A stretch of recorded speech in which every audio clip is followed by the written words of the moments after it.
सबसे पहले आप सभी बड़ों को मेरा प्यार भरा नमस्कार और छोटों को ढेर सारा प्यार। मैं शिक्षा नेगी उत्तराखंड के टिहरी जिले के नरेंद्र नगर ब्लॉक के माँ कुंजापुरी के चरणों में बसे छोटे से गांव पिल्डी गांव से। तो दोस्तों, कैसे हो आप लोग? आशा है कि कुशल से होंगे और मैं भी एकदम बढ़िया। Welcome back to my YouTube channel Shiksha Negi पहाड़ी पर। दोस्तों, माता रानी का आशीर्वाद आप हम सब पर सदैव यूं ही बना रहे। तो दोस्तों, आजकल नवरात्रि पर्व भी चल रहे हैं। आप सभी को नवरात्रि पर्व की ढेर सारी शुभकामनाएं। और आज हमारे गाँव में शादी है दोस्तों, तो हम लोग शादी के लिए तैयार हो रखे हैं। मेरी देवरानी, बच्चे और सासू जी लोग सब तैयार हो रहे हैं। मैं उस कमरे में हूँ जहाँ पर हम लोग ने अचार वगैरह का काम करते हैं और अभी मैं उसी कमरे में हूँ।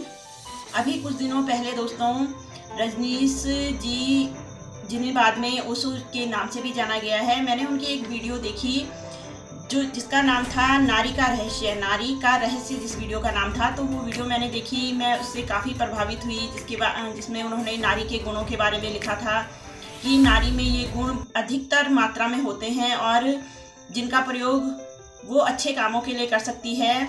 तो इस वीडियो ने मुझे बहुत प्रभावित किया दोस्तों, और मैंने इस पर एक छोटी सी कविता बनाई है। बहुत ज़्यादा शब्दकोश तो मेरे पास नहीं है, लेकिन जितना भी मुझे समझ में आया मैंने एक कविता बनाई है और उसी कविता को मैं आप लोगों के साथ शेयर करना चाहती हूँ। तो कविता कुछ इस प्रकार से है दोस्तों। नारी के अंदर क्या कुछ नहीं समाया है, नारी के अंदर क्या कुछ नहीं समाया है। हर गुण है नारी के अंदर, हर गुण है नारी के अंदर।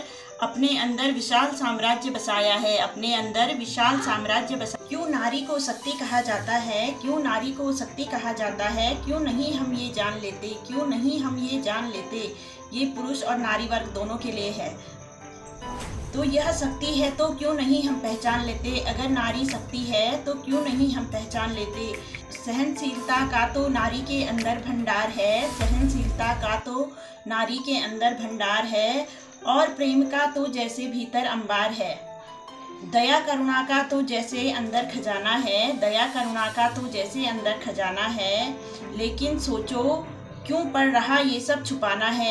जो नारी के अंदर उसका असली श्रृंगार था वो सब नारी भूलती जा रही है, या फिर उसे छुपाना पड़ रहा है। लेकिन क्यों छुपाना पड़ रहा है, तो ये जरा सोचने का विषय है। क्या नारी को खुद की शक्ति का एहसास नहीं? क्या नारी को खुद की शक्ति का एहसास नहीं? या फिर प्रेम, दया और करुणा पर खुद नारी को विश्वास नहीं? या फिर करुणा, दया, प्रेम पर खुद नारी को विश्वास नहीं?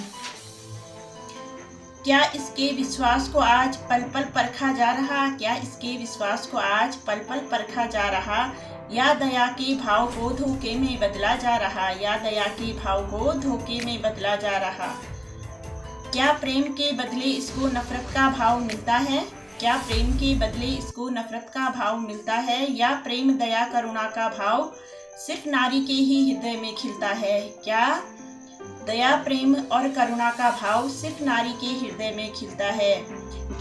मैं ये सोच कर परेशान हूँ, मैं ये सोच कर परेशान हूँ, क्यों नारी ने अपना असली श्रृंगार छोड़ दिया? क्यों नारी ने अपना असली श्रृंगार छोड़ दिया? जबकि अब भी ये सब उसके अंदर है, जबकि अब भी ये सब उसके अंदर है।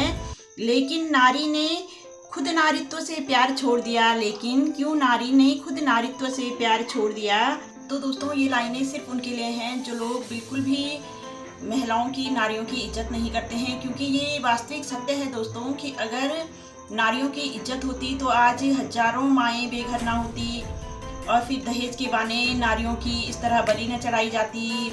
और भी बहुत कुछ समाज में देखने को मिलता है दोस्तों, जिसकी वजह से ये लगता है कि नारियों की वास्तव में इज्जत नहीं होती है। अपने दिल की गहराइयों से पूछिए कि आप नारी की कितनी इज्जत करते हैं। आपको अपनी बहन लगती है, जबकि पराई की बहन आपको अपनी बहन नहीं लगती है। लेकिन अगर आप खुद को उस जगह रख कर देखें और ये देखें कि मेरी बहन के साथ अगर कोई ऐसी हरकतें करेगा तो मुझे कैसा फील होगा, बस वो महसूस करने वाली जो बात है दोस्तों, वो आजकल कहीं खोती जा रही है। इसीलिए ये सारी चीज़ें हो रही हैं। तो ये लाइनें सिर्फ उन लोगों के लिए हैं जो कि नारियों की भावनाओं को नहीं समझते हैं और उन्हें मान सम्मान नहीं देते हैं। नारियाँ जहाँ है पूजी जाती वहाँ देवता निवास करते हैं, नारियाँ जहाँ है पूजी जाती वहाँ देवता निवास करते हैं। नारियों का ही शोषण करते हैं और नवरात्रों में उपवास करते हैं।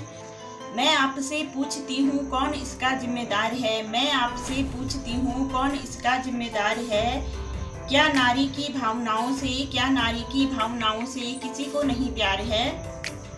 अब सहनशीलता का दिया कुछ इस कदर है जल रहा, अब सहनशीलता का दिया कुछ इस कदर है जल रहा। नारियां विलुप्त हो रही और आपको पता भी नहीं चल रहा, नारियां विलुप्त हो रही हैं और आपको पता भी नहीं चल रहा। लाखों दिए आप जला लो, लाखों दिए आप जला लो, माँ की नज़रों से न बच पाओगे। लाखों दिए आप जला लो, माँ की नज़रों से न बच पाओगे। क्या जब नारियां नहीं रहेंगी तब जाकर पछताओगे, क्या जब नारियां नहीं रहेंगी तब जाकर पछताओगे। तो दोस्तों, मैंने इस कविता में बहुत कम शब्दों में बहुत कुछ बोलने की कोशिश की है। दोस्तों, किसी व्यक्ति विशेष की भावनाओं को ठेस पहुंचाना मेरा बिल्कुल भी उद्देश्य नहीं है। दोस्तों, सिर्फ इतना है कि हम गलत को रोकें, और गलत को हर कोई रोक सकता है। दोस्तों, इसके लिए सबसे पहले हमें अपने आप को ही सुधारना होगा। अपने आप को हमें गलत दिशा की तरफ नहीं ले जाना है, अपने आप को सुधारने की ज़रूरत है। आई होप दोस्तों आपको कविता पसंद आई हो। अगर कविता पसंद आई हो तो लाइक, कमेंट और शेयर कीजिएगा। मैं जल्द ही मिलूंगी आपको एक और नई वीडियो के साथ। तब तक के लिए जय श्री राधे कृष्णा।